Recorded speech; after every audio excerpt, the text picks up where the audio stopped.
Merci d'avoir choisi la radio-télévision nationale congolaise pour vous informer, mesdames et messieurs. Bienvenue dans cette grande édition de 23 heures. D'abord, il faut une assistance pour les sinistrés de la province du Sud Kivu, victimes de la montée des eaux du lac Tanganyika. Le député national Anani Lunanga tire la sonnette d'alarme. C'était au cours d'un point de presse. Face à la montée des eaux des lacs, bien que phénomène mondial, le député provincial Anani Lunanga, élu de Bukavu, a été face à la presse ce samedi 25 mai 2024. L'honorable Anani Lunanga a exposé devant les chevaliers de la plume, du micro et de la caméra autour du thème « La montée des eaux du lac Tanganyika, la pollution du lac Kivu et la construction anarchique au bord de ces lacs, la rivière Ruzizi et à des sites jugés impropres à la construction dans la ville de Bukavu. Il a montré les dangers que cela porte sur la nature et les vies humaines. Il a tiré la sonnette d'alarme sur les méfaits de cela. Le député Anani Lunanga a invité le gouvernement à prendre ses responsabilités en faisant respecter les 10 mètres des rives du lac Kivu et les 50 mètres du lac Tanganyika. L'honorable Anani Lunanga revient ici sur les conséquences de la violation des espaces du lac, leur pollution et les constructions anarchiques. À l'immédiat d'abord, que le gouvernement puisse venir en aide à cette population-là d'Uvira en délocalisant cette population pour que cette population-là ne soit pas victime des maladies, de détruire toutes les maisons qui n'ont pas respecté ces 10 mètres-là des rives, parce que ces maisons-là mettent notre vie en danger. Pour bien mener sa démarche, l'élu de Bukavu annonce pour bientôt de faire voter un édit portant sur la gestion des bassins des lacs Kivu et Tanganyika et leurs affluents. Le pont Loubi dans le Kasaï oriental s'est effondré, entraînant ainsi dans sa chute un véhicule poids lourd. Les équipes de l'Office des routes sont à pied d'œuvre pour sa réhabilitation et la gouverneure ad intérim de province est arrivée sur place.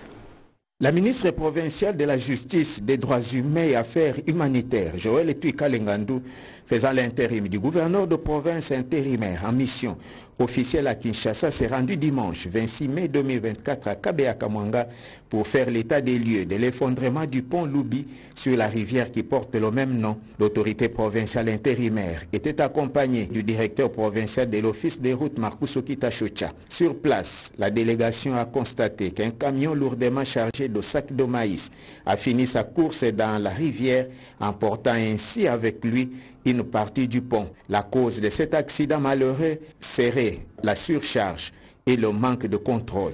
Conséquence, difficile de traverser de l'autre rive. Aucune perte en vies humaines n'est signalée à part quelques blessés qui ont été amenés d'urgence dans un hôpital de la place, comme le confirme le chef du village, Mathia. À part ça, 3 personnes du Motaïkak. En attendant, précise le directeur provincial de l'Office des routes Kasaï oriental Marcus Okita-Chocha, les travaux d'ouverture de la route temporaire à partir du village de Macha débutent lundi 26 mai afin de permettre les échanges commerciaux entre Kabea-Kamwanga et Mbujimaï. Dans ce temps, les grandes places mouvementées et les principales artères de la ville portuaire de Matadi au Congo central ont vibré au rythme d'une itinérance administrative effectuée par un panel d'experts maritimes et ferroviaires de l'ONATRA qui ont séjourné dans ce coin du pays. Peromboyo Saïdi, reportage. En séjour de travail dans la ville portuaire de Matadi au Congo central, une importante délégation d'experts ferroviaires et maritimes de l'Office national des transports, tous membres d'intersyndicats de cette entreprise du portefeuille de l'État, conduite par leur président Arma Ossasé, ont effectué une itinérance administrative dans cette partie du pays où ils y ont déployé une série d'importantes activités aux grandes retombées socio-professionnelles impact visible pour les agents et cadres de l'ONATRA. Tout a commencé par une enrichissante séance de travail avec leurs collègues et homologues syndicalistes, aussi bien de Matadi que du Congo central profond. Ensuite, cette délégation s'est rendue au bâtiment administratif du gouvernorat du Congo central.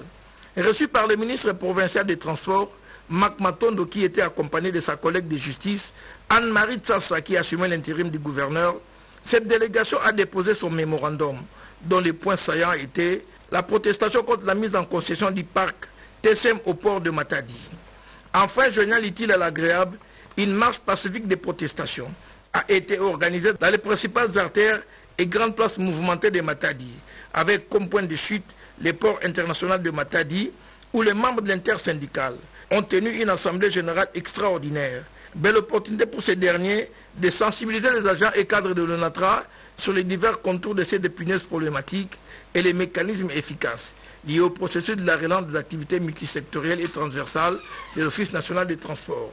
Ici est noté qu'une assemblée générale similaire à l'intention des agents et cadres de Kinshasa sera organisée ce mardi de 12h à 13h à l'esplanade du bâtiment administratif de l'Office national des transports. Après l'installation du chef de la chefferie des Babélébé le samedi 18 mai dernier, ce samedi 25 mai 2024, c'était le tour de celui de la chefferie des Andisoma par l'administrateur militaire d'Irumu, le colonel Sironti Mabunga Jean, au nom de l'exécutif provincial, un des indices qui justifie la restauration de l'autorité de l'État dans ces parties de la province de l'Ituri. Suivez. Nous avons dressé et signé le présent procès verbal au jour, mois et homme que dessus. Vêtu en peau de léopard, symbolisant la royauté, et la lance en main, symbolisant la défense, Sa Majesté Biyabo Anzabo Mathieu a été officiellement installé par l'administrateur militaire au nom du lieutenant-général Boyon Kachama Johnny, gouverneur militaire et commandant des opérations en Ituri. À Niakoundé, chef-lieu de la chefferie des Andisoma, une entité coutumière située à plus ou moins 45 km au sud de la ville de Bunia. C'est le diplômé de stratégie de défense qui a lu le procès verbal d'installation de M. Biyabo Anzabo Mathieu. S'adressant à la population, le chef coutumier Biyabo Anzabo Mathieu a salué les efforts de la pacification de son entité coutumière par l'administration militaire et appelé ses administrés à la cohabitation pacifique et l'unité pour le décollage de cette entité. Chers frères et sœurs, nous sommes confiants qu'avec chacun de nous ne ferons pas longtemps sans atteindre ce niveau que nous avions avant la destruction. Soyons donc unis. Aimons-nous davantage et mettons-nous au travail pour booster le développement de notre entité. Rappelons qu'avant l'état des sièges, cette entité coutumière ressemblait à un village fantôme suite à l'exaction commise par la milice FPIC, signalant que le chef Biyabo Anzabo Mathieu est le 20e chef qui succède à son fait peur Gaston Erabo Manguilio, décédé il y a de cela plus de 6 mois. Sa nomination par la ministre de la Formation professionnelle et métiers, le coordonnateur national des établissements publics et formation professionnelle et métiers conventionnés ASBEL Bayekoli vient d'installer officiellement le bureau de la coordination provinciale. Nous sommes là dans la province du Sud, au Bangui. Le président fondateur et manager de l'ASBEL Bayekoli, coordonnateur national des établissements publics des formations professionnelles et d'apprentissage des métiers, conventionné ASBEL Bayekoli, le chef de travaux Tati Bikamba Ngbale est arrivé à Guémena ce samedi 18 mai 2024 où il est venu lancer officiellement les activités de sa coordination. À l'aéroport, il a été l'objet d'un accueil chaleureux lui réservé par les cadres de la direction provinciale de la formation professionnelle et métiers ainsi que par ceux de la coordination provinciale de sa structure. Peu après, le chef de travaux Bikamba a présidé une séance de travail avec ses collaborateurs à l'immeuble Congo Voice en présence du directeur provincial de FPM et de 2 inspecteurs de l'inspection générale de la FPM venus de Kinshasa. Il s'en est suivi la coupure du ruban symbolique marquant le début des activités de cette coordination dans la province du Subangui. Après avoir visité les bureaux, le président et manager de l'ASBEL Bayekoli s'est confié à la presse. Conformément à l'arrêté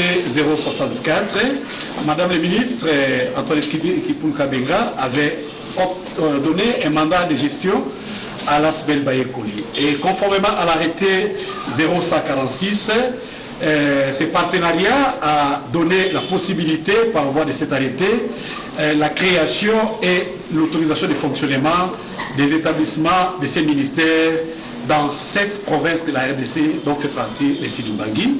Et comme on le dit, mieux vaut tard que jamais, nous devions fouler le sol des ancêtres pour rendre utile ce que nous-mêmes nous avons aimé, que ça puisse fonctionner ici dans les Sidibangui.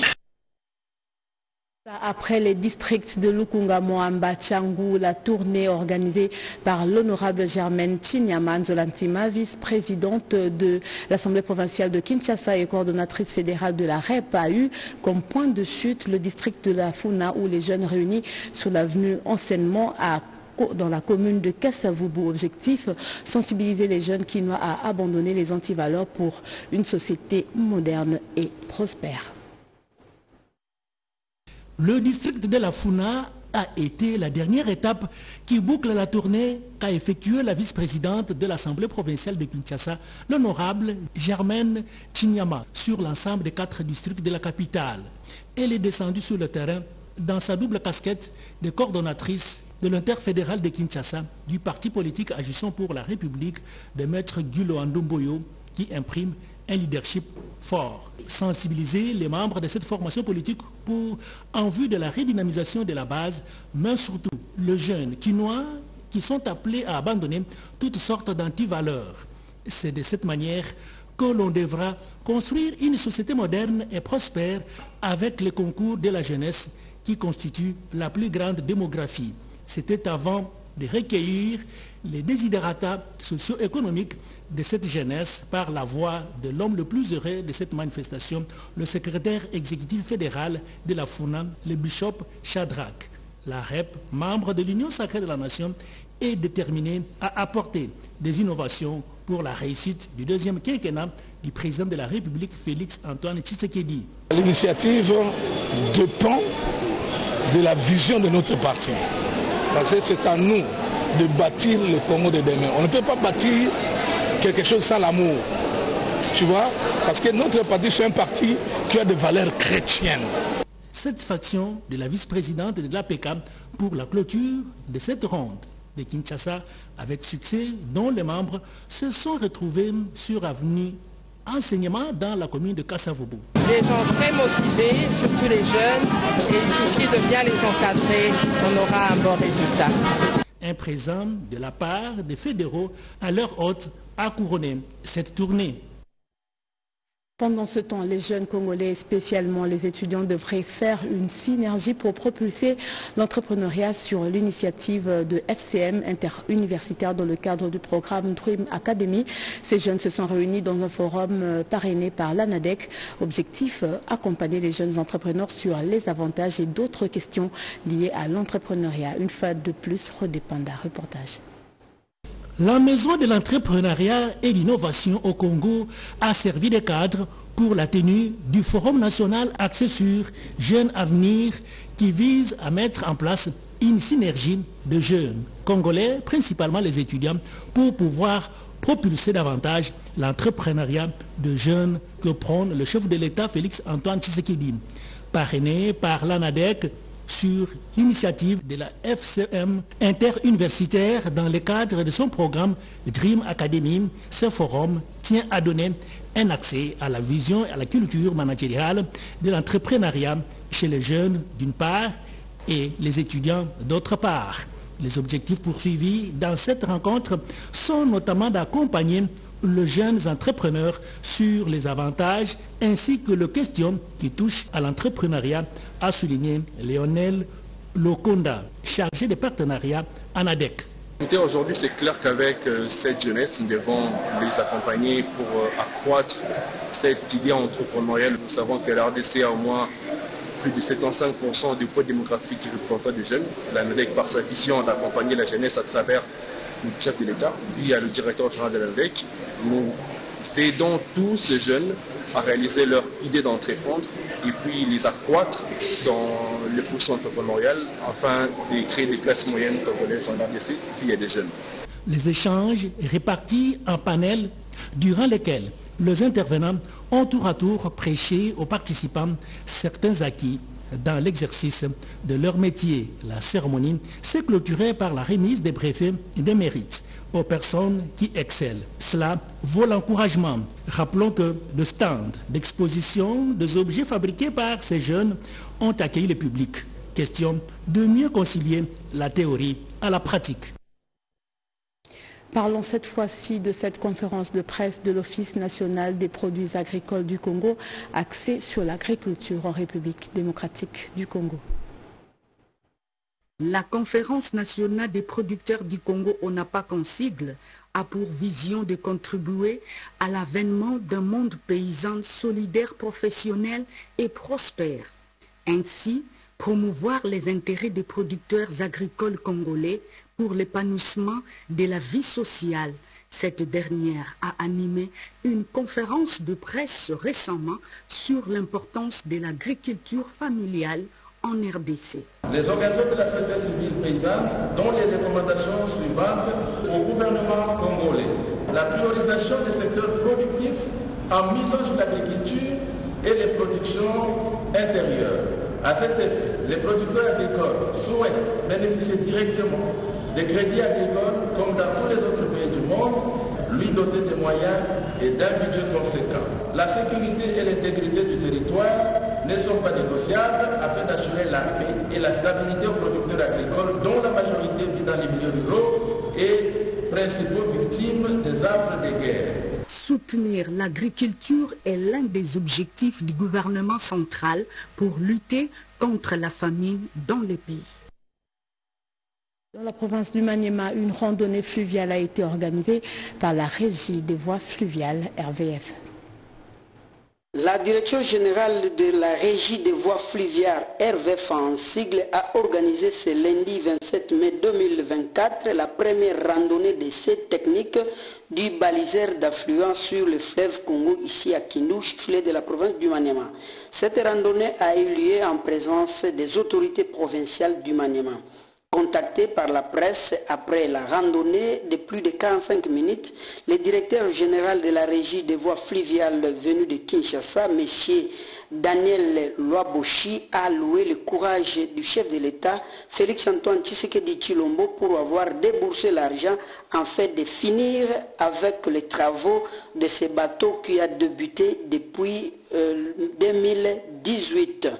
En ce qui concerne les terrains de la RVF spoliés par les tiers ici à Kindu, le directeur général a montré que ces terrains seront opérationnels à la RVF et les ateliers de cette régie seront mis sur pied afin de créer de l'emploi aux jeunes de la province du Maniema. Nous sommes venus pour les premiers essais techniques du baliseur d'affluent en finition à Kindu. Comme vous le savez, c'est une unité qui était en construction depuis 2018 mais qui avait été abandonnée depuis lors. Et à l'arrivée de notre équipe au comité de gestion, il a plu au chef de l'État, son Excellence Antoine Félix Tshisekedi Tshilombo, de faire pression au gouvernement pour que le gouvernement libère les moyens afin que cette unité soit finie. Nous remercions déjà l'équipe des techniciens conduite par l'expert Madima qui a dû travailler jour et nuit pendant plus de 3 mois maintenant. Ils ont travaillé jour et nuit et aujourd'hui il fallait, sur ordre de mon ministère de tutelle, le ministère des Transports et Communications, il fallait venir voir l'état d'avancement des travaux. Voilà. Nous sommes un service à caractère technique et scientifique. Et nous ne pouvons pas évoluer s'il n'y a pas d'atelier, ni mécanique, ni de menuiserie. Vous avez vu, c'est un bateau, il y a des choses qu'il faut toujours fabriquer sur place. Même lorsque nous devons aller en campagne de balisage, les blocs d'ancrage sont fabriqués localement, les bouées sont fabriquées localement, les signaux de rive sont fabriqués localement.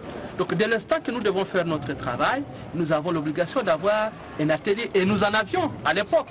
Comme je l'ai dit tout à l'heure, malheureusement, certaines personnes l'ont spolié et c'est comme ça que nous sommes en train de nous battre pour que nous puissions remettre en exercice cet atelier qui s'est...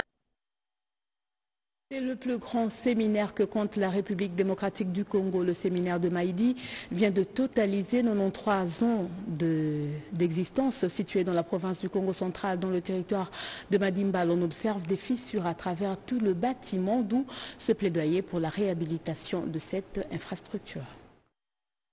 Créé en 1931 par la volonté du théologien et philosophe Robert Bellarmine lors de son premier voyage au Congo belge, alors directeur des cabinets du roi Albert Ier de la Belgique. Maïdi a formé 2465 prêtres et d'autres devenus évêques tant de la RDC que du Congo-Brazzaville et de l'Angola. À cela s'ajoutent d'autres cadres qui ont été formés sans devenir prêtres comme Antoine Kizenga, devenu Premier ministre après. 93 ans après, Maïdi, comme établissement d'enseignement supérieur et universitaire, nécessite l'intention des hommes de bonne volonté et comme du gouvernement, tel que l'a souligné l'abbé recteur Gilbert Tembo du grand séminaire de Maïdi. Vous voyez ce grand bâtiment qui aura bientôt 100 ans, mais qui n'a pas de subsides. Et en même temps, il y a beaucoup de difficultés à gérer. Alors s'il y a des mécènes qui peuvent nous aider, ça ne pourra être que bienvenu pour notre maison de formation. Bien avant, l'évêque du diocèse de Boma lui-même, ancien de ce grand séminaire, a exhorté de la bonne nouvelle. Profitant de la célébration de cette fête patronale, Monseigneur Claude Mbambi a procédé à l'institution au ministère de l'électorat et d'acolita de quelques grands séminaristes, question de les initier à la prise de responsabilités qu'ils auront à assumer les années à venir. La dynamique de la Grande Orientale se réjouit du respect de la recommandation du chef de l'État aux députés nationaux. David Moubenga, reportage.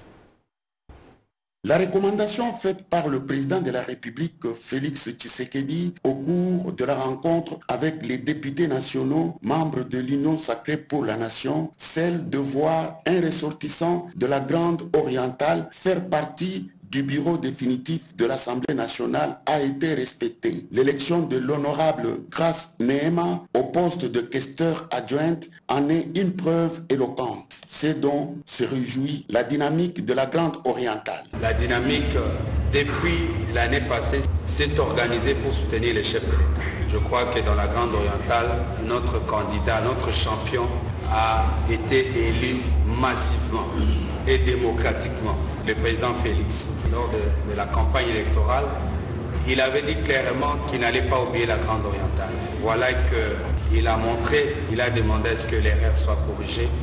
Et voilà qu'aujourd'hui, nous sommes fiers d'avoir l'un des nôtres au bureau. Pour nous, ce n'est pas simplement question du pouvoir pour le pouvoir, ce n'est pas seulement question d'avoir un poste au bureau, mais c'est une question de justice, une question de dignité, une question d'équilibre et de solidarité nationale. La dynamique de la Grande Orientale encourage le chef de l'État dans sa vision d'assurer le développement et la sécurisation de cet espace qui est aujourd'hui confronté à de multiples problèmes. L'honorable Calixte Mwikassa présidera à la destinée du caucus des députés du Haut-Katanga. Il a été réélu à l'issue des élections organisées à cet effet dimanche à Kinshasa. Suivez. Les élections pour le renouvellement du bureau du caucus des députés nationaux du Haut-Katanga ont eu lieu. Convoquée par le bureau sortant, cette réunion a vu la participation des 31 députés, dont le Premier ministre sortant, Jamil Sama Lukonde, présent en tant que membre d'honneur, mais aussi élu du Katanga. À l'issue du décompte, la présidence va être occupée par Calixte Mwikassa qui est réélu avec 13 voix contre son rival Juvenile Kitungwa qui en a obtenu 11. Serge Tchembo Konde est premier vice-président, Clotilde Moutita, deuxième vice-présidente, et le poste du rapporteur est occupé par Jean-Jacques Panga et Donatien Mouloko et rapporteur adjoint. À la questure, Micheline Pundou Lundeba est la principale et Augustin Katumba est questeur adjoint. Le caucus va travailler énormément pour que tous les députés élus de la province soient solidaires en ce qui concerne tous les problèmes qui concernent particulièrement la population. Nous sommes redevables à cette population et nous devons rendre compte. Ainsi, les problèmes qui leur sont spécifiques, nous allons portés acquis de droit tels que posés par nos populations. Ce bureau sera accompagné d'un comité des sages composé de 5 députés nationaux, Nathalie Aziza Mounana, Gertron Mouyumba, Jean-Louis Kalamba, Michel Milindi et Titimbia. La rencontre s'est déroulée dans une ambiance conviviale, marquant une étape importante dans la consolidation de l'unité et du travail collaboratif au sein du caucus des députés du Haut-Katanga. De base de l'UDPS, Lemba Foire a désormais un nouveau comité. Le président fédéral de l'UDPS, Moamba, a procédé à l'installation de ce comité le dimanche dernier. Reportage signé Alain Bikaï. La redynamisation du parti cher à Félix Antoine Tshisekedi Tshilombo à la base reste le cheval de bataille du président fédéral de l'UDPS, Moamba. Le dimanche 26 mai dernier, Maté Kassanda procédait à l'installation du comité cellulaire de l'UDPS Lemba Foire qui sera désormais dirigé par Jean Sego Servugo, secondé par Abel Ilunga et Alex Kalenda alias Protection Divine. Dans son mot, le président fédéral a insisté sur la régularité aux activités de cette cellule et surtout à travailler pour le rayonnement du parti à la base. Dans le chef d'un combattant de l'UDPS, il faut déceler trois choses. Le respect des statuts, le règlement intérieur, le respect de la hiérarchie et la discipline. À son tour, Jean Sego Servugo a salué le travail abattu par son prédécesseur Alex Ilunga, mort des suites d'une maladie. Poursuivant, le président cellulaire a invité les membres de l'UDPS habitant Lemba Foire de prendre part activement aux activités hebdomadaires de leur cellule. Nous encourageons celles ou ceux qui auraient l'ambition de participer à la gestion du pays, d'adhérer massivement à notre parti à travers les cellules. Nous saluons la bravoure du chef de l'État et sa détermination de faire la RDC, l'Allemagne d'Afrique. À l'occasion, Maté Kassanda et Jean Sego ont appelé d'autres cadres de l'UDPS à suivre l'exemple de Alex Kalenda Protection Divine qui ne ménage aucun effort pour le fonctionnement du parti à la base. Et voilà, c'est la fin de ce journal. Merci à vous tous de l'avoir suivi. Merci à André Njeka qui était à la réalisation et la partie technique qui était assurée par Alain Sodi, François Kapiambe. Et demain à 7h pour la première livraison d'informations, vous suivrez Mireille Ndeke. Bonne suite de programme sur votre chaîne, la Radio-Télévision Nationale Congolaise. Au revoir.